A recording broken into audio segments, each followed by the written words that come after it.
They left me to die. The Virlak Confederacy, all mandibles and arrogance, decided my life wasn't worth the fuel it would cost to carry me. I was just a human, an auxiliary engineer, a repair monkey, disposable. When the station burned, they ran for their ships. They sealed the bulkheads behind them. They didn't even look back. I watched the last shuttle detach, the glow of its engines fading against the stars, and for a long time I just stood there in the silence, trying to understand what it meant. That the screams in the distance had ended. That the alarms still wailed, hollow and unanswered.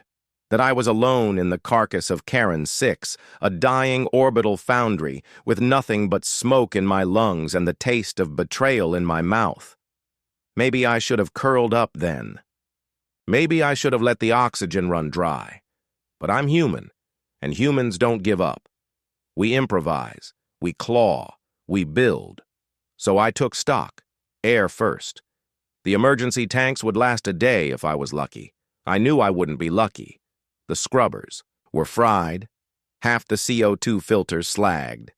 I broke into coolant loops, tore out membrane filters, ran a crude flow back into the main ventilation.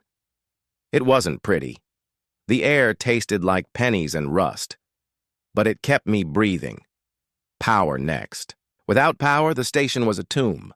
The Virlak had drained the fusion cells before leaving, but not all of them. They don't scavenge like we do. They don't understand the value of scraps. I found half-burned cells in storage, rigged them together with stripped cabling and steel brackets, coaxed out enough current to wake the station's heart again, a flicker of lights, the hum of circulation, the soft growl of a living machine, food. The hydroponics were a graveyard, dead vines, rotted algae, the stink of ammonia. I burned it clean with jury-rigged heaters, seeded fungus cultures from leftover rations, and waited. Slow weeks of hunger, but life returned. It tasted like wet cardboard, like mold on bread, but it kept me moving. I marked time by repairs. Days weren't sunrises and sunsets anymore. They were patching leaks, rewiring conduits, welding broken, hull plates. They were the rhythm of work, sleep, and bitter meals. But survival wasn't enough. Not for me. Not after what they'd done. Because every step I took through those hollow decks reminded me of their laughter. The way Overseer Catharn had looked at me with contempt. Humans are not strategic assets. He'd spat the words like oil. So, I decided to prove him wrong. The station wasn't just a ruin, it was bones. And bones can be reforged. I mapped her out. Karen 6 had been a foundry, a smelter, a place where raw asteroid ore was melted and reshaped. Vast furnaces, plasma conduits, as wide as houses, rail systems to haul ingots across kilometers of deck. To the Virlak, it was a machine for industry. To me, it was potential. Those furnaces could burn hotter, directed, weaponized. Those rails could sling more than ore. They could launch death. The asteroids around me weren't just rocks. They were ammunition. It began small. Testing conduits, feeling the way plasma licked through channels like fire through veins, redirecting flows, building feedback loops. The first time I overcharged a furnace and vented the beam into the void, it carved a line of molten light 100 kilometers long. My hands shook as I watched. It was beautiful, terrifying, alive. That was the moment I realized Karen 6 wasn't a corpse. She was sleeping. I started calling her Cerberus, guardian of the dead, watchdog of the void. She needed a new name because she wasn't theirs anymore. She was mine, and I would teach her to kill. Nights, if you can call them nights in the black, were the worst.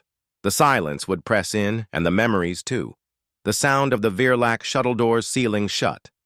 The last glimpse of their insectile faces, all ridges and contempt. I'd hear their voices in my head, pathetic, soft, expendable. And then I'd hear Cerberus humming in the dark, the thrum of her reactors, the slow pulse of her systems as they warmed under my touch. She became my company, my partner. Some days I even spoke to her. Maybe I was going mad. Maybe I was already mad. But when the conduits whispered and the hull trembled, it felt like she was answering. Months passed. I rebuilt her piece by piece. I stripped mining beams of safeties, fused them into a spinal cannon that could spit plasma like a dragon's breath, rewired the cargo rails, turned them into mass drivers that could hurl containers at near relativistic speeds. I carved out the ore processors, reshaped them into a forge to build shells so dense they glowed white when armed. My hands were always burned, always bleeding, but I didn't stop. I couldn't.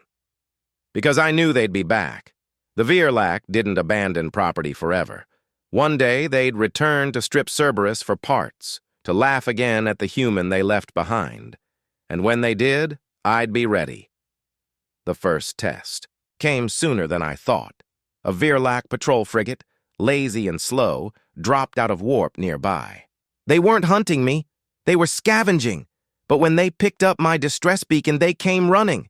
Yes, I'd left a beacon, faked it, jury-rigged it to pulse survivor found, human engineer. I wanted them to come.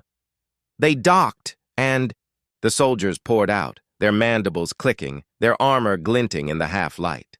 They saw me, gaunt, hollow-eyed, clutching a spanner. And they laughed. The human still breathes, one sneered.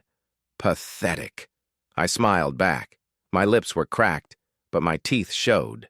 Pathetic enough to rewire your oxygen valves. I hit the control. The docking bay vented. Air roared out, dragging them screaming into the void. Their claws scratched at the deck, their eyes bulged in terror, but vacuum is merciless. In seconds, they were gone. Their frigate tried to break free, engines straining, but I had locked the clamps. I dumped its reactor into a feedback loop, channeled the blast into my newborn plasma lance, and let Cerberus roar. The ship split apart in a blossom of fire. Hull fragments spun away, glowing embers in the black. I watched from the viewport, trembling. Not from fear, from exhilaration. Cerberus had tasted blood, and I knew there would be more. They call it madness, when you talk to steel, when you whisper to circuits. But steel answers, if you know how to listen.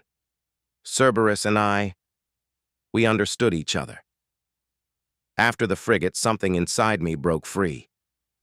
I wasn't surviving anymore. I was building, forging, preparing. Every waking hour was spent at her heart. I pulled kilometers of conduit through decks no alien would ever crawl. The Veerlak design was orderly, sterile, efficient. That's their problem. They don't think sideways. They don't build things out of desperation. They don't gamble. Humans do. I took their neat, perfect systems and I rewrote them in chaos. I turned the furnaces into weapons, not just plasma jets. They were wild, overdriven beasts that could spit molten fire until the decks themselves rattled. They weren't supposed to run that hot. They weren't supposed to stay stable without safeties. But I built my own safeties. Human safeties. A hammer here. A manual lever there. I learned to trust my instincts more than sensors. The cargo rails became guns. God, I loved those rails. Kilometer-long tracks meant to slide ingots from one bay to another. I stripped them bare, reinforced them, laid magnetic coils along their length. When I fired the first container as a test, the recoil made Cerberus groan like a beast waking. That pod punched through an asteroid half a kilometer thick, and I laughed so hard I almost blacked out. The ore processors became my forge. I compacted matter until it screamed, slabs of nickel iron compressed until they were hotter than stars at their core. I designed shells no alien had ever dreamed of, shells that would crack war cruisers like eggshells. It took weeks to build just one, but when I held it in the tractor harness, I felt like a god. And all the while, Cerberus hummed. Sometimes I swear she whispered. The lights flickered in patterns that felt like language. The vibration of the decks thrummed like a heartbeat. I was never alone. Days bled into months. My body thinned, hardened. My hands were raw, fingers blackened. From burns, nails cracked and filthy. I shaved my head with a broken shard of hull plate.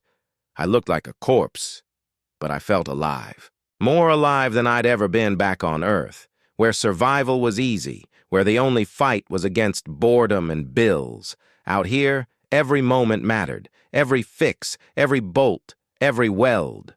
I stopped thinking of myself as a man. I was something else.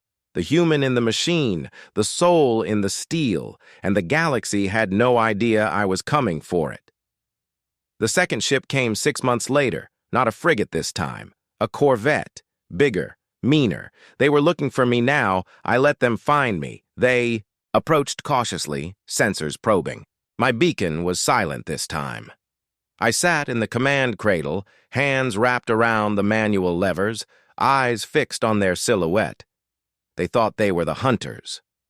I turned Cerberus's spinal lance toward them and whispered, "Open your eyes." The plasma beam cut through their shields like butter, their hull folded, screaming metal, flashing white. They panicked, tried to scramble, but the cargo rail was already charged. I fired a single container. Just one. It hit them amidships. The corvette didn't explode. It shattered. Split clean in two. Halves tumbling apart like a puppet with its strings cut. I remember laughing again. I couldn't help it. The sound echoed off the steel walls, ragged and wild. 2 kills. Cerberus was a predator now. But predators attract attention. I knew the Virlak wouldn't ignore this forever. And I was right. I started building redundancies, more weapons, more armor. I stripped whole decks and reforged them as plating. I bolted asteroid chunks to the hull, layers of raw stone shielding my machine's bones.